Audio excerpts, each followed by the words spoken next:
Il est 8h32 et vous êtes bien sur RMC et BFM TV. Bonjour Jean-Philippe Tanguy. Bonjour Madame de Malherbe. Merci d'être mon invité. Ce matin, la politique ne prend pas de vacances, c'est le moins qu'on puisse dire. Non. Il n'y a toujours pas de gouvernement. Jean-Philippe Tanguy, vous êtes le président délégué du groupe RN à l'Assemblée nationale. Vous êtes député de la Somme. Toujours pas de gouvernement, en particulier parce que vous continuez à bloquer dans l'ombre, semble-t-il. On parle d'un blocage au nom de Xavier Bertrand. On évoque aussi d'autres personnages qui pourraient refaire leur entrée, revenir par une autre porte, comme l'ancienne première ministre Élisabeth Borne, qui est évoquée pour reprendre le dossier de l'éducation. On va y aller direct. Xavier Bertrand, Élisabeth Borne, ça passe ou vous censurez ? Moi, je sais même plus quoi vous dire, en fait, parce que déjà, cette durée de ce casting par rapport aux urgences du pays, aux crises que l'on traverse, est insupportable. C'est toujours le même sketch. C'était déjà le même sketch, même quand il avait une majorité relative. Donc, c'est pas spécialement lié à la configuration de l'Assemblée. Emmanuel Macron aime perdre du temps. Pour une raison simple, c'est que pendant qu'il fait perdre du temps à la France, que tout le monde commente ses agitations, les mauvaises nouvelles avancent. J'espère qu'on pourra en parler. La hausse du prix du gaz de 4% au début d'année. Une taxe sur l'électricité qui a été remise, ce qu'on appelle le TURP, du 1er juillet au 1er mars, pas vu, pas pris. Bref, ça avance. Voilà. Et donc, mais on commence beaucoup de choses. Non, les fonderies de Bretagne, Renault, 300 emplois menacés dans l'ouest de la France. De très nombreuses usines qui se retrouvent aujourd'hui. Mais c'est pas une mise en cause, pour le coup. J'ai quelque chose à dire, je le dis. Non, là, c'est que... Vous voulez dire, nous, les journalistes, pour le coup, on fait le job. Nous aussi. Mais à un moment, il faudrait que le président prenne sa part. Les hommes politiques, les femmes politiques, on parle de machin, de bidule, et les 300 familles qui vont malheureusement être licenciées si on trouve pas de solution dans les fonderies de Bretagne dépendant de Renault, on n'en parle pas, ou on en parle très très peu dans les médias locaux. Quelques brèves ici ou là, mais on pourrait parler d'autres entreprises qui sont en difficulté. Donc il perd sciemment du temps pour vous, Emmanuel Macron. Bien sûr, c'est une technique propre à Monsieur Macron, une technique assez perverse de manipulation. D'ailleurs, lui-même s'était qualifié le maître des horloges. Ça veut dire ce que ça veut dire, au-delà de la mégalomanie assez inquiétante du personnage depuis le début, qui d'ailleurs maintenant transparaît même dans des médias qui l'ont beaucoup soutenu, comme Le Monde. On a vraiment... Vous évoquez le journal Le Monde qui publie une série d'articles dans lesquels ils reprennent notamment des propos qu'aurait tenus auprès de sa garde rapprochée ou auprès des ministres qui aujourd'hui, pour certains d'entre eux, on pense notamment à Aurélien Rousseau, l'ancien ministre de la Santé, désormais sous pavillon du nouveau Front Populaire, qui relate, on va y revenir, le fait qu'Emmanuel Macron aurait dit que les urgences étaient pleines de Mamadou. Voilà, je cite dans le texte le journal Le Monde. Entre autres, mais vous voyez, on a été élus en juillet. Qu'est-ce qu'on a fait, nous, députés à l'Assemblée ? Rien. On a été mis de fait en vacances 2 mois cet été, de vacances forcées. Nous, on était sur le terrain, moi j'étais dans ma circonscription, comme beaucoup de députés de tout parti politique, mais pour les Françaises et les Français, à l'Assemblée nationale, on n'a rien fait. Là, on a encore mis en vacances forcées jusqu'au 14 janvier. Pourtant, la plupart des groupes politiques ont demandé qu'on puisse se réunir pour faire passer en urgence les dispositions sur l'agriculture, pour voter l'utilisation des tickets restaurants pendant qu'on s'exprime, justement, vous le disiez, cette attente interminable, j'y reviens dans un instant avec vous, Jean-Philippe Tanguy, mais je voudrais juste signaler que la voiture qu'on vient de voir sur l'image de BFM TV rentrer dans le bâtiment sur le côté, c'était donc la voiture de François Bayrou qui arrivait donc à Matignon, qui devait voir Emmanuel Macron. On ne sait plus finalement s'ils se voient, s'ils se parlent par téléphone. Mais exactement, on finit d'ailleurs par se dire que qu'est-ce qu'on attend en fait, Jean-Philippe Tanguy. Mais voilà, moi, une fois plus, je ne jette pas la pierre.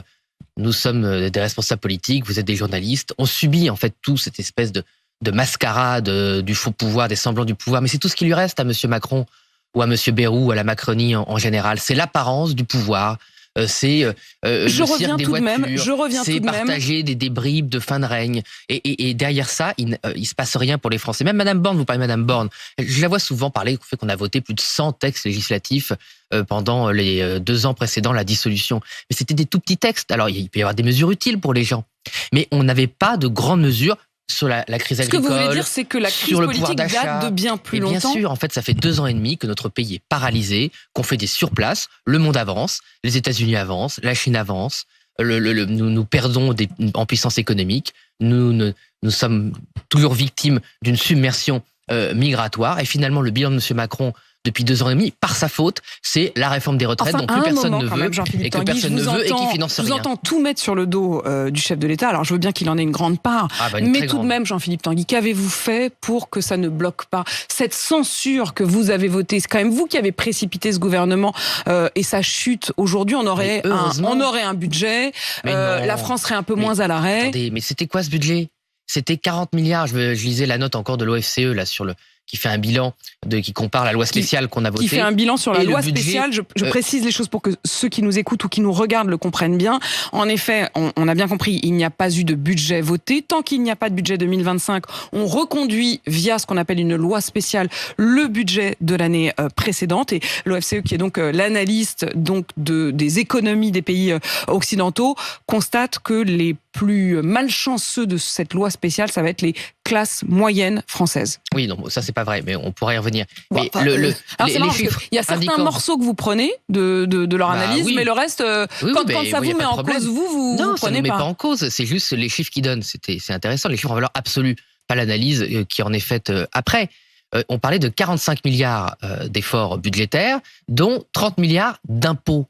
Donc on n'était déjà pas dans ce que disait Michel Barnier, ce que nous on avait dit depuis le début, vous m'aviez reçu à l'époque, vous avez dit c'est pas vrai qu'il y a que 20 milliards d'impôts comme le disait Michel Barnier et 40 milliards d'économies, c'est inversé.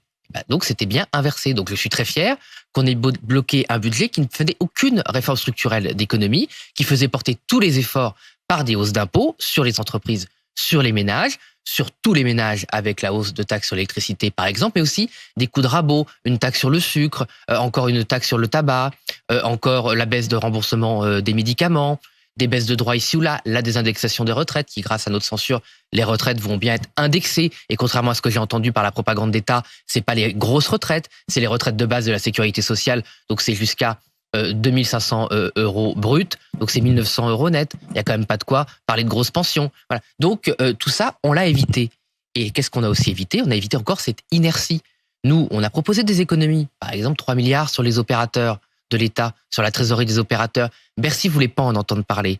Et derrière cela, il y a quoi? Il y a l'inertie de cette haute administration française, de ces gouvernements qui ne font rien, qui reproduisent sans cesse les mêmes horreurs et qui n'ont rien à proposer au pays. D'ailleurs, aujourd'hui, qu'est-ce que M. Macron veut proposer au pays? M. Bayrou, je l'ai entendu, qu'est-ce qu'il propose comme ligne? Tout le monde est perdu, il n'a rien à dire, rien à proposer, et on en revient à ce casting qui était votre première question. On se perd en conjecture la question sur des noms précises, un contenu politique très fort, Tanguy, parce qu'en fait, il n'y a pas de ligne directrice. Il y a notamment deux noms qui ressortent, celui de Xavier Bertrand, qui revient non plus pour le poste effectivement de Premier ministre, comme ça avait été évoqué à la fin de l'été, mais pour un ministère qui pourrait être le ministère de la Justice, et le nom d'Elisabeth Borne, l'ancienne Première ministre, qui pourrait prendre le ministère de l'Éducation. Xavier Bertrand au gouvernement, est-ce que vous censurez ou est-ce que vous vous dites, dans un ensemble plus large, c'est OK? C'est un mauvais signe qui est fait parce que ça veut dire qu'ils ne tiennent pas compte de la volonté des Français de changement. Alors, M. Bertrand à la justice, mais qu'est-ce que connaît M. Bertrand à la justice? Rien dans son parcours ne l'indique d'avoir des compétences particulières pour être à la justice. Donc, on est dans le casting. Madame Borne a une éducation nationale. Il y a vraiment quelqu'un dans le pays qui imagine que Madame Borne a une capacité particulière pour diriger la plus grande administration de l'État après ce qu'elle a fait à Matignon, où elle a accumulé les dettes, les difficultés, où elle a rien fait, où par ailleurs, Madame Borne est rejetée par une très grande majorité des Français. Et d'ailleurs, ce qui est très inquiétant dans ce qu'on voit, on le voit les retours du terrain. Moi-même, je l'avais d'ailleurs sous-estimé, je suis honnête avec vous. Je pensais que M. Bayrou n'avait pas une image aussi mauvaise dans le pays, dans ma circonscription. Il y a vraiment un rejet de M. Bayrou que sans doute on avait sous-estimé parce que nous, dans le milieu parisien, il faut bien le dire, dans le milieu politique, M. Bayrou est pas le pire, quoi. C'est quelqu'un avec qui on peut dialoguer, c'est quelqu'un qui a plutôt été tolérant envers les oppositions. Mais vous voyez, on peut avoir finalement, je faisais la remarque ce week-end en discutant avec mes compatriotes, parfois même nous, on peut avoir un regard biaisé par rapport à la volonté des gens. Quoi, même nous, RN, vous êtes finalement devenu membre du système, non, vous aussi, c'est pas quoi. Ça, mais vous voyez, vous aussi du parisianisme. Non, mais j'essaie d'être honnête avec vous parce que oui, dans tout accès aux sphères du pouvoir, tout accès à certaines formes de responsabilité, vous pouvez vite évidemment vous déconnecter. Personne n'est protégé de ça. Si vous arrivez effectivement à l'Assemblée nationale ou dans des grands médias parisiens en disant moi je suis différent, moi je vais pas subir les influences que tout le monde a subies, vous êtes dans l'erreur, vous êtes dans l'hubris, dans la mégalomanie macroniste. Moi, j'essaie de me prévenir de ça, donc j'essaie d'être honnête avec vous. Quand je vous dis que, voilà, M. Bayrou, j'ai connu... Vous étiez dit, c'est pas le pire, et vous oui, vous retrouvez effectivement sur les marchés ce week-end. Il y a un rejet, non pas de sa personne, son caractère, mais du fait qu'il est toujours dans la continuité du macronisme. Donc quand vous parlez de M. 66% des Français disent avoir déjà une très mauvaise opinion de François Bayrou. Et effectivement, Jérôme Fourquet, l'analyste de l'IFOP, qui était mon invité tout à l'heure sur RMC, disait que c'était pas tant François Bayrou lui-même qui était rejeté qu'une forme de lassitude et de fatigue de ces premiers ministres qui se succèdent. Vous m'avez pas dit, quand même, censure. Xavier Bertrand et Elisabeth Borne, on sent, ça vous plaît pas follement, mais ça n'est pas un motif de censure.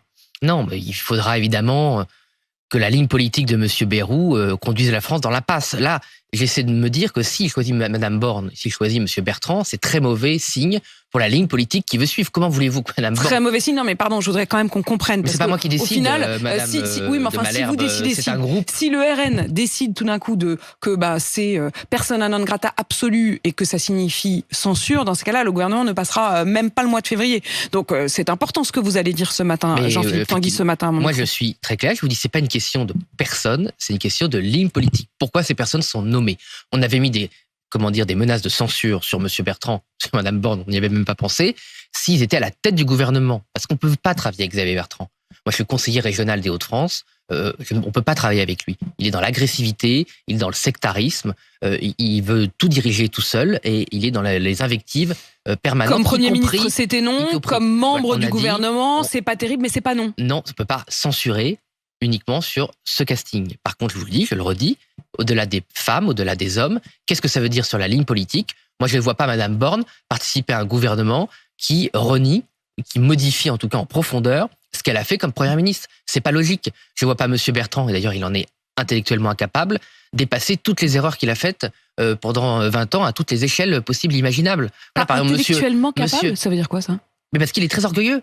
Mais comme la plupart des hommes politiques, peut-être qu'on finira pareil. Vous savez, moi, je n'ai pas un goitre d'orgueil qui pense que nous, on est fondamentalement différents. Je pense que les institutions sont là pour protéger les femmes et les hommes politiques de leurs défauts et de leur capacité à s'illusionner. Et M. Bertrand, qu'on nous fréquente bien, qui est souvent invité, n'est jamais capable de reconnaître ses erreurs. Voilà, il fait croire qu'il est toujours d'accord avec le temps présent. Par exemple, prenons les agences régionales de santé. C'est lui qui les a créées.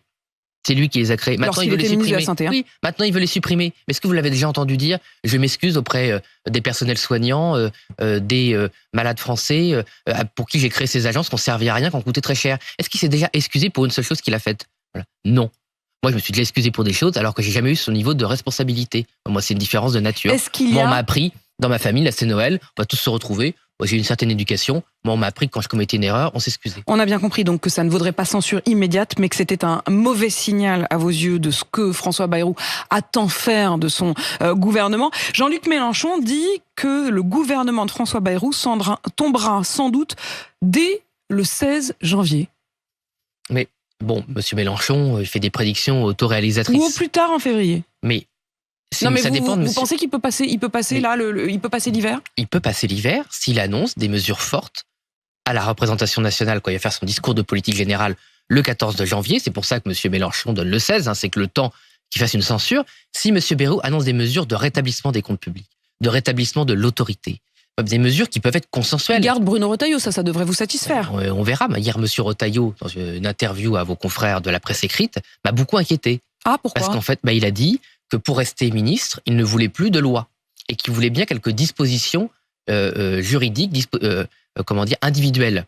Mais il y a un sens caché à ça, parce que c'est vrai qu'on lit l'interview, on peut se dire, bon oui, M. Retailleau, il est très ferme, il est dans l'autorité.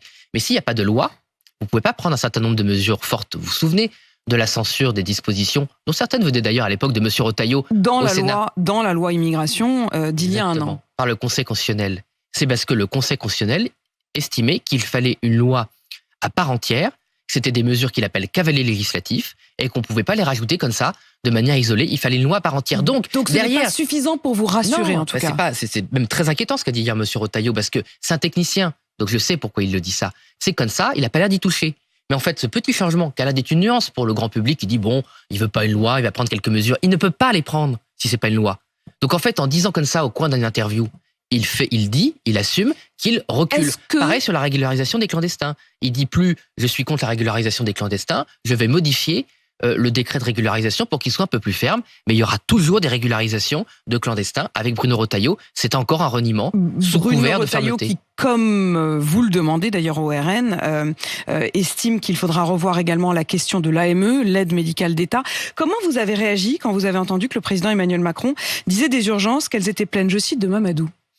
Écoutez, ça m'a rappelé une blague, je trouve pas ça très drôle, qu'il avait faite quand il avait visité déjà l'océan Indien, Mayotte et la Réunion. Il avait parlé des kwassa-kwassa, qui sont des bateaux... les pirogues... Des pirogues mahoraises, pardon, enfin des comoriennes en l'occurrence, mais qui vont des Comores à Mayotte, en disant « le kwassa-kwassa pêche peu, il livre des Comoriens ». À l'époque, tout le monde avait trouvé ça très drôle, puisque M. Macron était à la mode, et que donc tout lui était pardonné, tout lui était passé. Ça avait été largement dénoncé quand même. Pas beaucoup, non, je me souviens très bien, ça m'avait beaucoup choqué. Et en fait, c'est à l'encan. Voilà, c'est ça, monsieur Macron. Et c'est pour ça. Mais vous savez, moi, souvent. L'Élysée a démenti les propos. Oui, la blague, il n'avait pas démenti, elle avait été prise en flagrant délit. Donc moi, je veux bien que monsieur Rousseau mente et que ce passif n'existe pas. Monsieur Rousseau, Aurélien Rousseau, l'ancien ministre de la Santé, qui est celui à qui, effectivement, Emmanuel Macron aurait tenu ses propos. Monsieur Macron, il appartient à une certaine forme que je connais bien, d'aristocratie d'État qui est coutumière de ce genre en fait de déclaration. C'est-à-dire, ce sont des gens qui, j'ai dit pendant les campagnes, qui utilisent les valeurs républicaines, les valeurs de la démocratie pour faire barrage aux uns ou aux autres, se prévaloir de grandes valeurs, et qui en fait dans leur comportement quotidien, dès qu'il n'y a plus de caméra, dès qu'il n'y a plus personne pour les commenter, disent des horreurs de ce type. J'en ai entendu dans ma vie des dizaines. Ça ne vous surprend pas? Pas du tout. Mais c'est pas que ça me surprend. Je sais, pour les avoir déjà entendus des uns et des autres, que c'est ça. Voilà. Encore, il n'y a plus les caméras, ce ne sont plus les mêmes personnes. C'est vraiment excusez-moi, j'ai un trou de mémoire, mais la double personnalité Janus. Voilà, vous savez, ce Dieu à double face. Ce sont des gens qui utilisent les valeurs de la République, les valeurs françaises, pour se donner des vertus qu'ils n'ont pas. Et dans le domaine privé, ils ont beaucoup de vices et souvent des comportements pour lesquels les Français seraient très choqués. Les propos homophobes aussi que j'ai dénoncés sur les réseaux sociaux de monsieur Macron. Qui sont également évoqués par le journal Le Monde. Voilà, c'est exactement des choses que j'avais entendues plusieurs fois. Je m'étais moqué d'eux quand j'avais commencé mon mandat, tout le monde m'était tombé dessus. Parce que c'est compliqué pour des gens qui les connaissent bien, en fait. Moi, je viens, vous savez, je suis une espèce de rebelle au système. Moi, j'ai fait les grandes écoles comme eux, je les ai fréquentés comme eux. On est aspiré vers ce système quand on vient des classes moyennes, des classes populaires. Ce système, c'est comme le soleil, vous êtes attiré vers lui et on vous demande de tout trahir pour avoir de l'argent, pour avoir des responsabilités, bref, pour réussir, comme il disait, ceux qui ne sont rien. Monsieur Macron disait ceux qui ne sont rien. Ce système, c'est le mépris des gens qui ne sont rien pour aspirer les gens qui pourraient défendre nos compatriotes. Moi, je suis un rebelle à ce système, donc je les connais par cœur. Voilà. Donc leur cinéma, un rebelle à ce système. J'ai du mal à comprendre ça, Jean-Philippe Tanguy. J'ai fait des grandes écoles. J'ai commencé à travailler dans les multinationales. À l'époque, j'ai rencontré monsieur Macron dans les couloirs de la banque d'affaires. Qu'est-ce qui vous a fait rompre?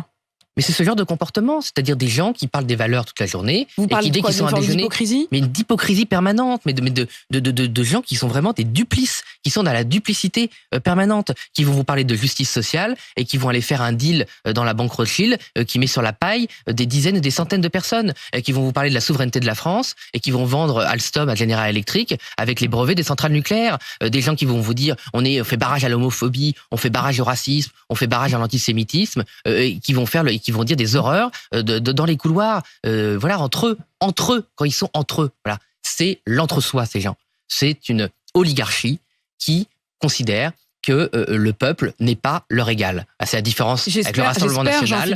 Nous, on pense que le peuple est notre égal et on défend le peuple et surtout on pense que nous, j'espère, Jean-Philippe Tanguy, qu'après des accusations pareilles, mais qui sont en effet celles qui sont aussi étayées par les articles du journal Le Monde, lorsque vous êtes entre vous au RN, j'espère que vous avez un comportement irréprochable. Exactement.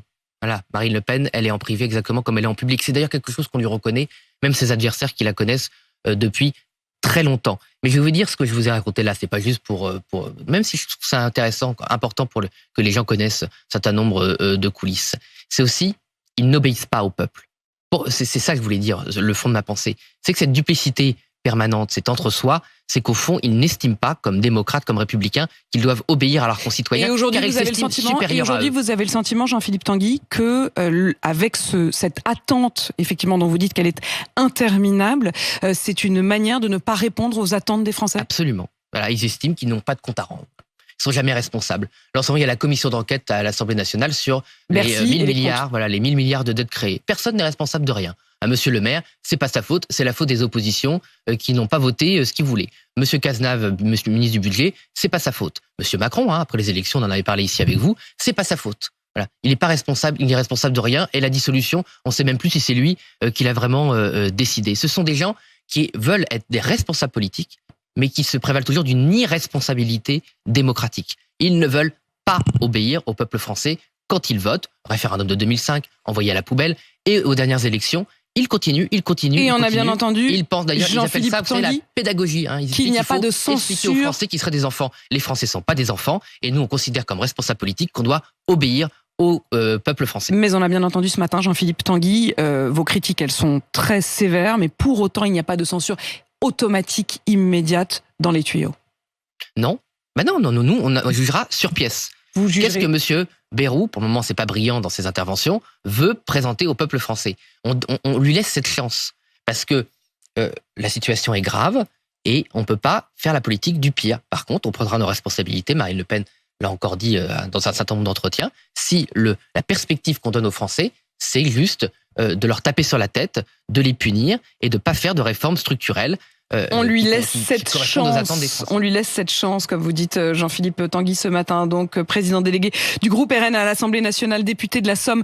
Et c'est à suivre évidemment aujourd'hui, puisque une fois de plus, on nous promet un gouvernement imminent. Merci Jean-Philippe Tanguy. Il Joyeux est Noël, 8h53 belle fête sur RMC et BFM TV.